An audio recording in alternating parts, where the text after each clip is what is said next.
All right, let's jump right in. Today, we're unpacking a really fascinating national blueprint, South Africa's super ambitious 12-pillar strategy for phosphates.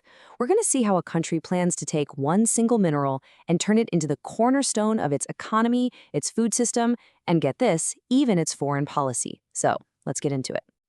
So, the whole thing kicks off with this really powerful idea. It's asking us to stop thinking about phosphates as just some rock you dig out of the ground.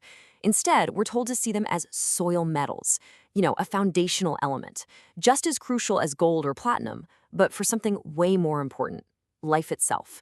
It's the key ingredient for fertilizers, which means it's pretty much the starting line for our entire food system.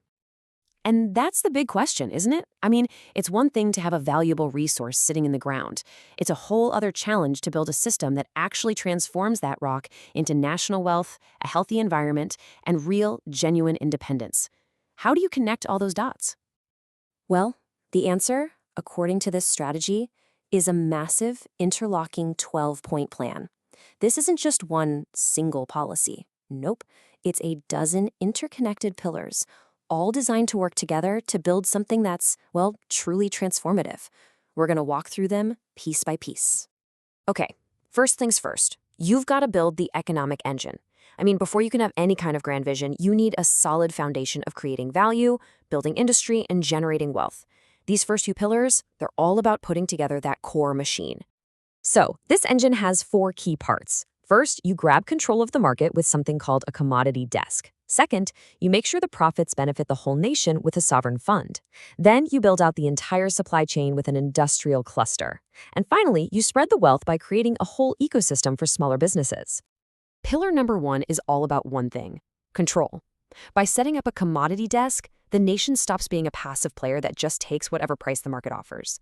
Instead, it starts setting the terms. It gets to dictate the price and the rules for not just the raw rock, but for all the valuable stuff you make from it, like custom fertilizer blends. This is about gaining market power right from the start. Okay, so you've got control, you're making money, but where does all that cash go? That's the job of the sovereign fund. It's basically a giant national savings account. It's designed to make sure the huge profits, not just from selling fertilizer, but from the better farms and food systems that come from it, are captured and reinvested for everybody's benefit, not just for a handful of private companies. And this is where you can really see how the value gets stacked up. The industrial cluster isn't just about digging rocks out of the ground. It's the whole shebang. You start with mining the raw phosphate, then you do beneficiation, that's a fancy word for purifying and concentrating it, then you blend it into specific fertilizer formulas for different crops, and finally, you need the agro-logistics to get it to the farms. Every step adds more value. Now, what's really cool about this is that it's not just a game for the big corporations. The strategy specifically carves out space for small and medium-sized businesses.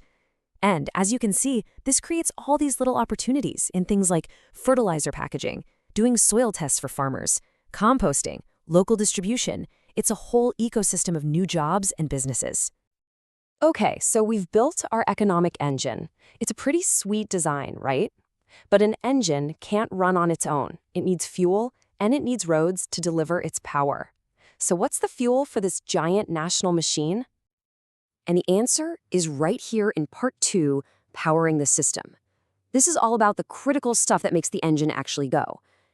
Investing in people with the right skills and building the physical pathways to move all this stuff around. The first type of fuel is people power. You can have the most advanced factories in the world, but they're useless without skilled people to run them.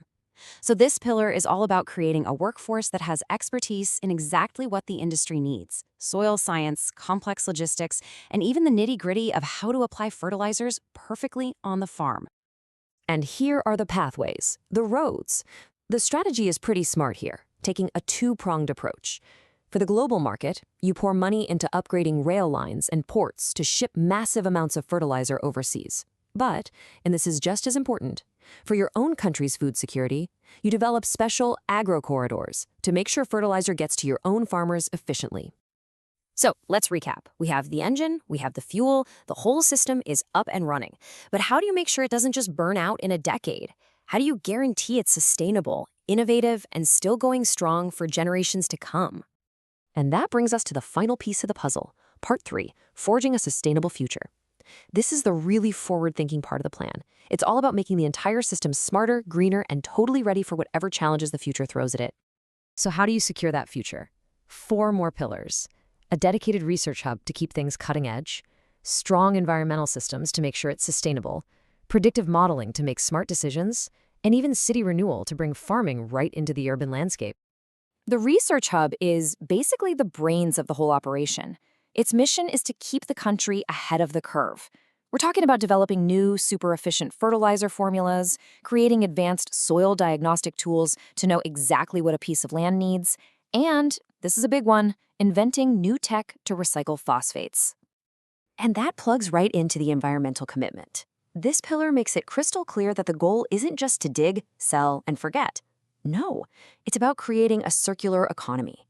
The focus here is on recycling used phosphates, fixing damaged soils, and pioneering greener ways to produce fertilizer that are much easier on the planet. The strategy also gets really techy with data and city planning. Using predictive modeling is like having a crystal ball.